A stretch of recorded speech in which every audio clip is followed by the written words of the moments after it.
Durante el siglo XVI, una copla se hizo muy popular entre los tercios de nuestro ejército.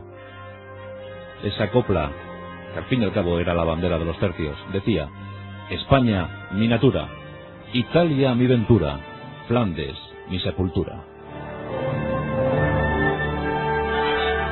Los tercios españoles fueron invencibles durante casi siglo y medio, entre 1495, la primera gran guerra de Italia, hasta la Guerra de los 30 años, con el desastre de Rocroi, en 1643. Pero durante 150 años, cuando se oía decir que llegaban los tercios españoles, el enemigo ciertamente temblaba. Fue un siglo de oro, un siglo de florecimiento para las armas españolas. Esta noche vamos a recordar, vamos a homenajear al artífice de aquellos tercios. Nos referimos, por supuesto, a don Gonzalo Fernández de Córdoba, más conocido por todos como el Gran Capitán.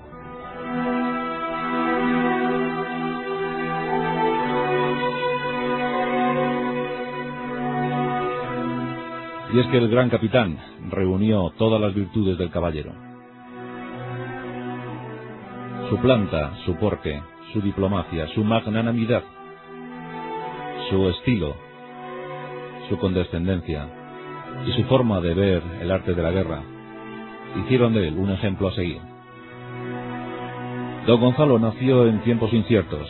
Caía Constantinopla, era el año 1453. Y en la localidad de Montilla, en Córdoba, ya en Córdoba, nacía Gonzalo, el menor de dos hermanos. Primero nació Alonso, don Alonso, y después él, don Gonzalo. Corría el mes de septiembre de 1453. Sus padres, don Pedro Fernández de Aguilar y doña Elvira de Herrera, padres pertenecientes a la baja nobleza, a la pequeña burguesía de la zona, siempre dispuestos a acudir en ayuda de tal o cual causa. La educación que recibieron los niños fue notable. El tutor, el preceptor, el instructor de los niños era nada más y nada menos que el notable don Pedro de Cárcamo. Don Pedro supo instruir a los niños en valores tales como la gloria o la virtud. Les supo enseñar, les supo inculcar que alcanzar la gloria o la virtud era el máximo anhelo de cualquier caballero español. Y los tiempos se presentaban muy propicios para que los jóvenes sacaran a relucir esas virtudes, sobre todo en el campo de batalla. Alonso, por supuesto, iba a ser el heredero. Por tanto, a Gonzalo le cupo el honor de ir a la guerra, como en tantas familias españolas, tantos hidalgos que marchaban al combate, buscando hazañas, buscando valores y galones. Y guerras no iban a faltar para el joven Gonzalo. Los momentos eran confusos para el reino de Castilla. Enrique IV había sido desposeído de su cetro y de su corona en Ávila. El pretendiente, don Alfonso, se hacía con el mando de la nación. Y Córdoba, la ciudad de Córdoba, se puso al lado de don Alfonso. Más tarde llegarían las disputas entre la Beltraneja y doña Isabel, la que sería Isabel I de Castilla. En los dos casos, Gonzalo combatió al lado de los pretendientes. Estuvo al lado de don Alfonso y estuvo al lado de doña Isabel. Y estos actos que se cumplieron en la década de los 70, ya por el siglo XV, doña Isabel los iba a recompensar muy bien. Don Gonzalo brilló con fulgor propio en los campos de batalla castellanos. Luchó contra los portugueses, luchó contra los adversarios de doña Isabel y pronto supo hacerse un sitio al lado de la reina de Castilla. Las malas lenguas dicen que se hizo un sitio demasiado cercano, demasiado próximo a doña Isabel. Muchos llegaron a comentar que incluso fueron amantes. Este dato nunca se comprobó con certeza.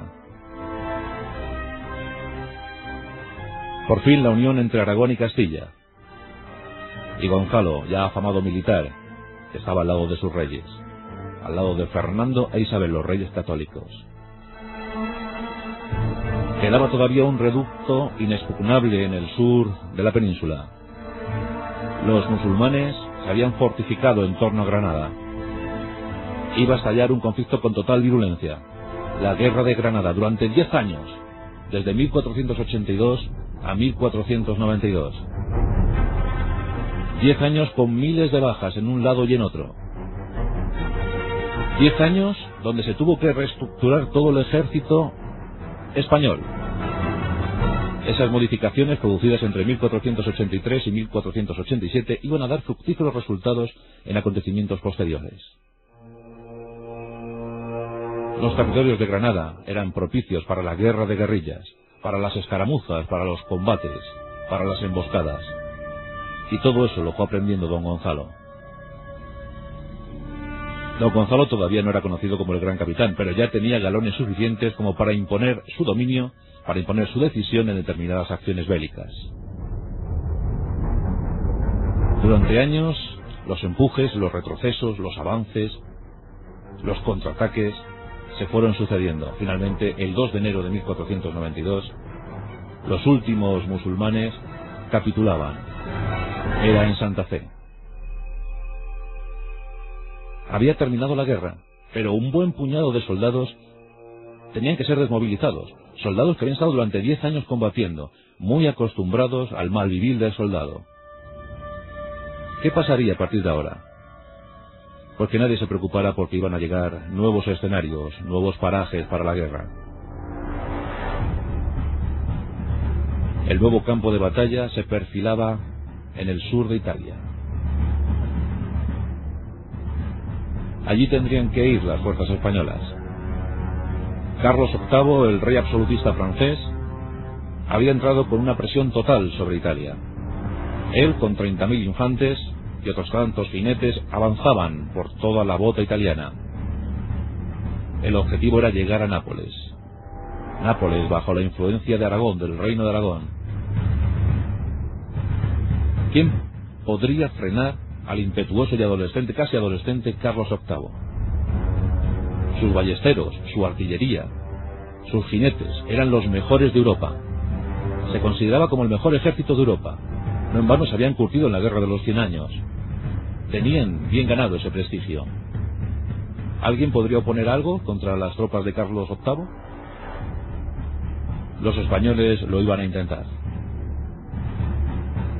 Los reyes de Nápoles pedían ayuda incesante a España. Necesitaban tropas que pararan el avance francés. España lo que envió fue a uno de sus mejores militares, a don Gonzalo Fernández de Córdoba, y con él 5.000 infantes y 600 jinetes. ¿Serían suficientes? En esos tiempos, la unidad táctica más popular ya en el ejército español era esa división de combate. Don Gonzalo había organizado muy bien al nuevo ejército. De hecho, es el padre del nuevo ejército español. Las divisiones estaban perfectamente pertrechadas y preparadas, y además muy bien subdivididas. Don Gonzalo las subdividía en tercios. Los alabarderos, los arcabuceros y la infantería ligera eran los 3 tercios de la unidad táctica regular del ejército español. En 1495, en mayo de 1495, don Gonzalo ponía pie en tierra italiana. Era momento para la gloria. Era momento para poner a prueba el ardor combativo de los españoles. Hasta entonces, recordamos, la hegemonía era francesa. Su unidad táctica más famosa era la lanza. La lanza era un grupo de 6 combatientes, a cuyo frente iba un caballero, con 2 ballesteros, 2 escuderos y un garzón. Se encargaba de transmitir noticias a otros grupos de ejército. Las lanzas francesas eran invencibles hasta entonces. La caballería francesa se tenía por la mejor de la época, caballería pesada,